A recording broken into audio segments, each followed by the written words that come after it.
welcome to FPTV New Releases.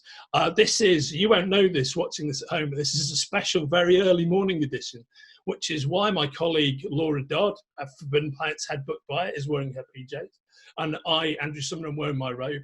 And we're very, very pleased to welcome the spectacularly talented Nate Crowley to join us this early morning. How are you, mate? Good morning. Yeah, I'm great. I have just gone round turning all the lights on my fish tanks. Everything is in order. Excellent. I've got some stuff written. I'm good. Oh, brilliant. What a perfect confluence of aquatic supremacy and literary talent. Amazing. And we're here to talk about your new book, Notes on Small Planets, which you can order from the link attached to this interview. Not just order it, you can order a special signed FP edition right here. Yeah, and as we were talking about before we came on camera, Laura's a huge fan of this book. So Laura, I will let you kick the questions off.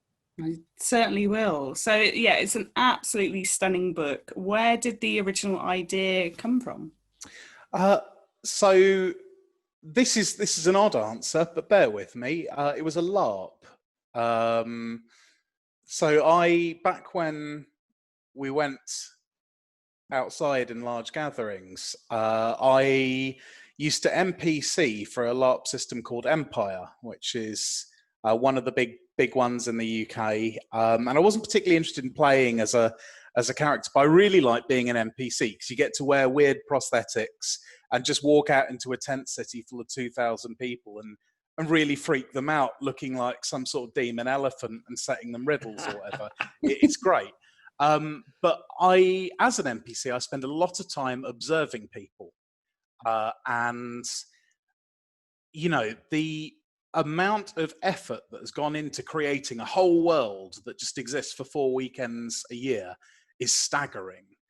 And these people have an entire culture, a magical system, languages, laws, an economy. They could do anything with this world where the impossible is possible. And I remember sitting there one night after a couple of drinks watching the 4th hour of a wizard committee about wizard lore. And 2 people were really getting into it like it was a local council bin row. And I thought, anything is possible. And they've done this. They've chosen to have meetings about rules. And yeah, I mean, I've been thinking for a number of years, I would love to write something that examines the practicalities of fantasy settings. So if they were real, how would they work in practice? How would cliche be integrated in them? And how would that look as a visitor? Which is why this is a travel guide, of course. It's such a brilliant. It's such a great idea. It's brilliant. We were talking just before you came on, actually, and so another question we had was, so is Floyd Watt the in-universe author? Is he based on anybody specifically? It's interesting. Everyone who reads this has their own take on it, and Richard Trender, who did the voice for the audiobook, which is stellar, by the way. I've never felt less awkward laughing at my own work. It was him and Aisha Kala and Jot Davies. It made it almost like a drama. It was great. But he had a whole fresh take on it. So I think everyone gets something different from Floyd. And can I do mild swearing? Yeah, of course. Swear as much as you want, mate. Yeah. Well, he's a sort of a milieu of dickheads. So we know people like that, Laura. There is some Portillo in there. There is some Steve Coogan in there. You know, who I think is actually a pretty decent guy, but yeah, super defaming Steve Coogan at this time of day. But he's very good at playing dicks, though. He's got massive dickhead energy. Yeah, he really has. Like, there's, I think, some Clarkson in there, I think, as well. All people who the are sun source of dickhead energy. Yeah. They're all really talented presenters, very intelligent men, and they this kind of dickhead is specifically male. Yeah. But there's so much certainty there. They are absolutely rock solid on what the world is because of how it looks to them, and that is Floyd's anchor, I guess. He's absolutely certain of how the world works. I think that is a brilliant and very entertaining answer. And I also think you have to write a book called Massive Dickhead Energy. Yeah. Surely. Yeah, I'm sure that'll be an exciting one for the lawyers. Yeah. Yeah. It was almost similar to, we did 3 big events last year for Fuck Yeah video games. And when we decided to do the events, and I had to tell the marketing team, oh, here's the book. And then they're just like, but we can't put fuck on the website. And I was like, well, you're going to have to, because it's in the title. It took meeting after meeting of like, are we going to put F, star, star, star, or F, star, star, K? And in the end, I managed to get fuck on the website. So great. Yes, they're going to stick that on your tombstone, Laura. Yeah. I've got a bottle of hot sauce downstairs called Fuck Yuzu, which is very nice because I love yuzus. They're the best of the citruses. They seem to be really in vogue now. But they shot themselves in the foot with that one. That's not going to get supermarket shelves. It's really good hot sauce. Other hot sauces available. I'm not. This is not sponsored content, but it's very good. I do love a good hot sauce. I normally have like sriracha, when you do like your morning eggs. Oh, I love it. Actually, 2 things I love, sriracha and profanity. But let's arc back to talking about the book. Oh, yes. Oh, that'll just where would be your perfect place in the worlds of sci-fi and fantasy to travel to if you could go anywhere?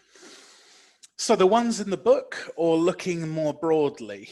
Looking more broadly, so either games, because I know obviously you do a lot in PC in particular, like gaming, or film, TV.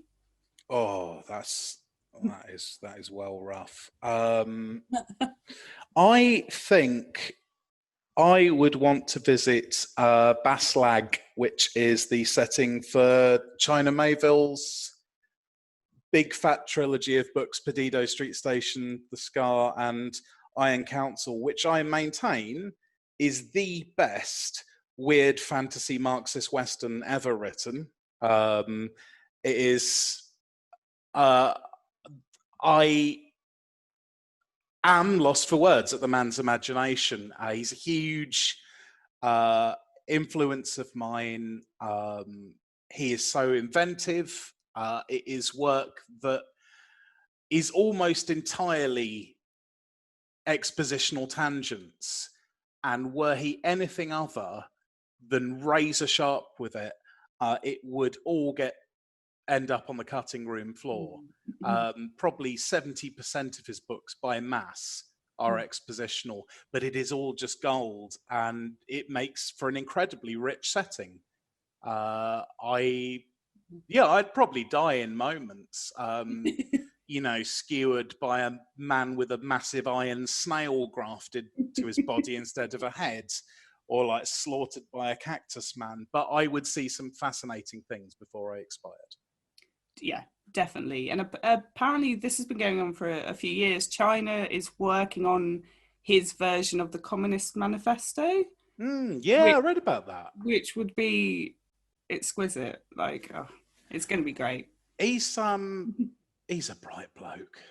Yeah, He's a really bright bloke.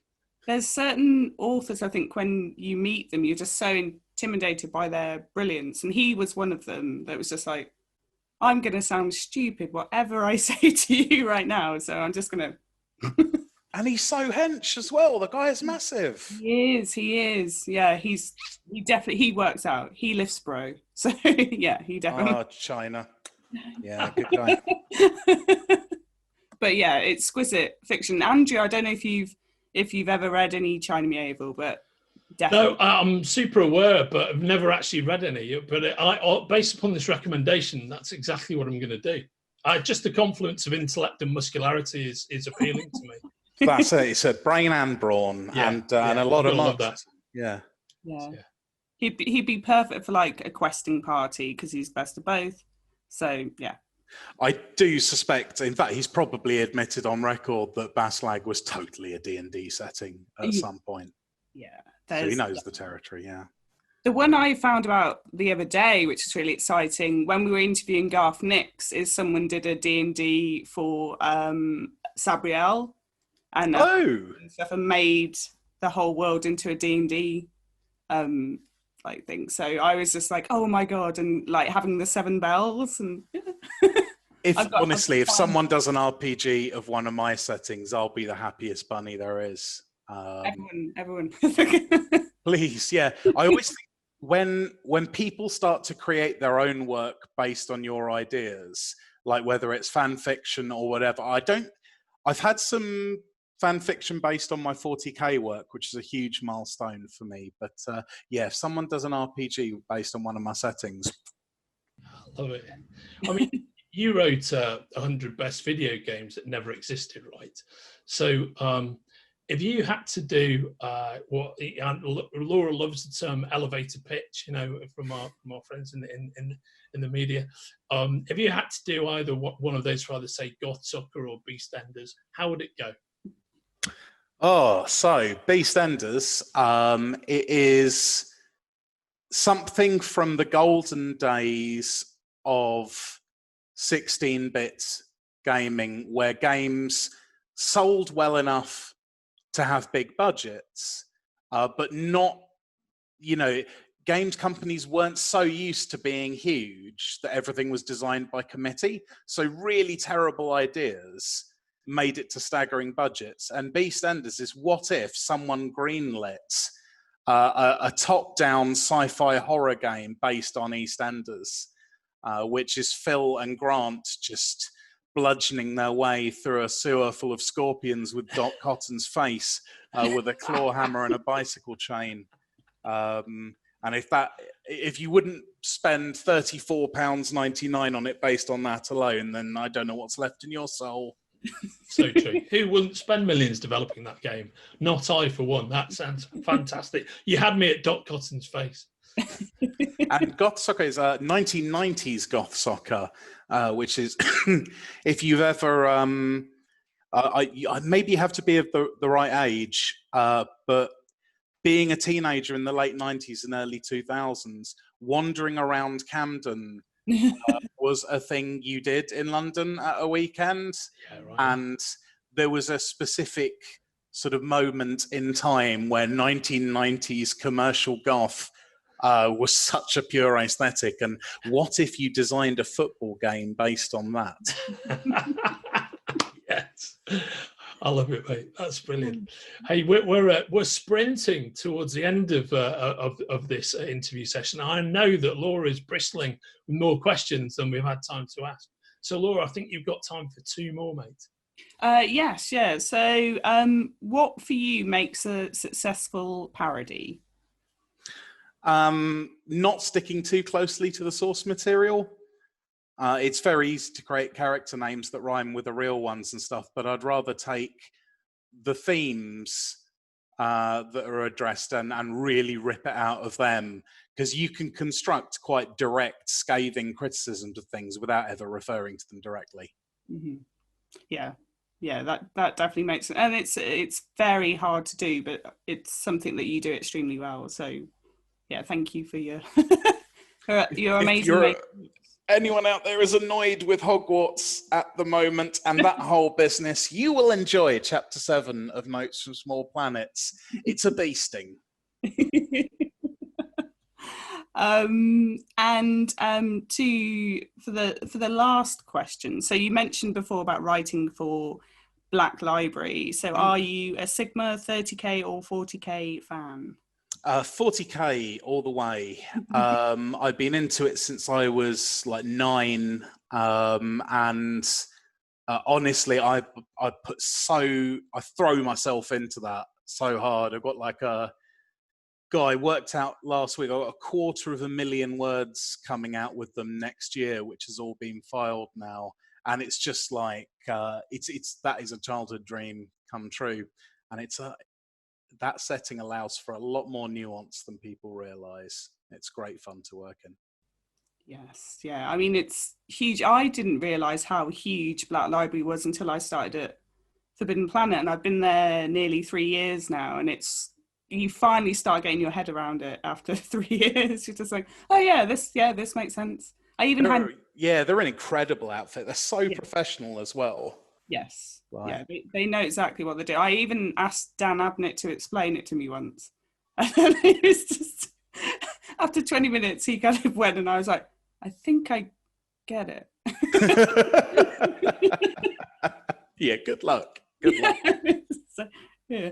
But that's fantastic. So you've got lots of projects coming next year as well. So fantastic. But specifically here and now, we're talking about Notes on Small Planets, which I'm not kidding. When Laura brought it into our purchasing meeting, dropped a massive quality bomb in the room.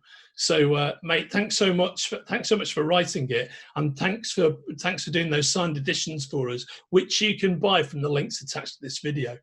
Thanks so much, Nate. Oh, my absolute pleasure. And I'll just say as well, if you follow me on Twitter, where I'm at Frog Croakley, FrogCroakley, I'm currently running a giveaway. HarperCollins have given me some editions of the book, which I'm not just going to sign in, but also draw ridiculous pictures in. And to win one, all you need to do is quote retweet the specific tweet with the worst, laziest wizard costume you can possibly throw together. So yeah, have a go. Fantastic. Okay, that is awesome. Mate, on that note, thank you for joining us this morning, and it's been wonderful talking to you. Well done on producing such a great piece of work. Well, it's my pleasure. Thanks for having me on, and cheers for the kind words. And come back and join us again, mate. I shall. Take care, Nate. All the best. Take care, Laura. We'll see you soon. Will do. Bye. Bye.